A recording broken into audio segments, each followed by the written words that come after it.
स्वागत है राजन।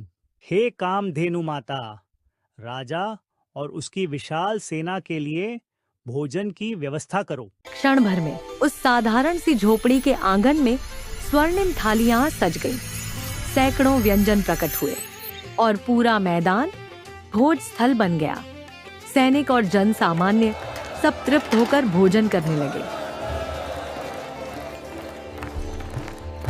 ये सब मेरे सैनिकों के सामने तमाशा कैसा है? आपके आंगन में ये व्यंजन कहां से आया? बिना राजकोष इतना भव्य भंडारा कैसे संभव हुआ? राजन, यह कोई साधारण भोजन नहीं, ये मेरी तपस्या और पुण्य का फल है। ये थालियां न मेरे हाथों से बनी हैं, न किसी राज भंडार से आई हैं। ये सब कामधेनु गौ माता की कृपा है। वह दिव्य शक्ति से असीम भोजन प्रदान करती है। जिसके पास कामधेनु है, उसे कभी भूख, कभी अभाव छू भी नहीं सकता। आह, तो यही है रहस्य। एक गाय और उससे अनगिनत भोजन। ऋषि, यह गौ माता तुम्हारे जैसे सन्यासी के लिए व्यर्थ है। राज्य की जनता भूखी है, युद्ध के लिए अनाज चाहिए। अब यह गाय मेरे राज भंडार की शोभा बनेगी। सैनिकों, कामधेनु को पकड़ लो। अब यह गाय तुम्हारे राजा की होगी। राजन, ठहरो।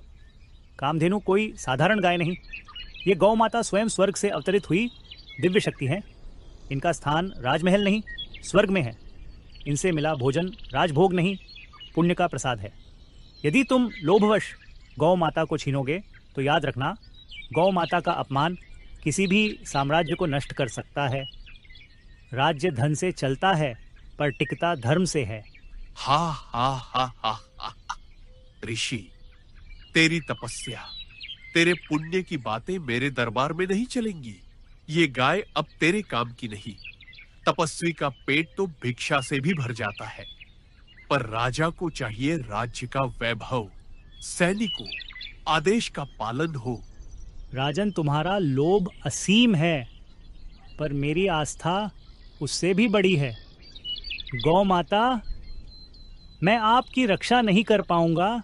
आपसे प्रार्थना है, आप इस पृथ्वी को छोड़कर स्वर्ग लौट जाइए। जैसे ही ऋषि ने कामधेनु से कहा, अब आप स्वर्ग चली जाइए, गाय आकाश में उड़ने लगी। यह दृश्य देखकर राजा के मन में क्रोध उमड़ पड़ा। उसने अपने सैनिकों को आदेश दिया, तीर चलाओ। तेज तीर गाय के खुर में जाकर लगा, जिससे गाय का रक्त टपकने लगा।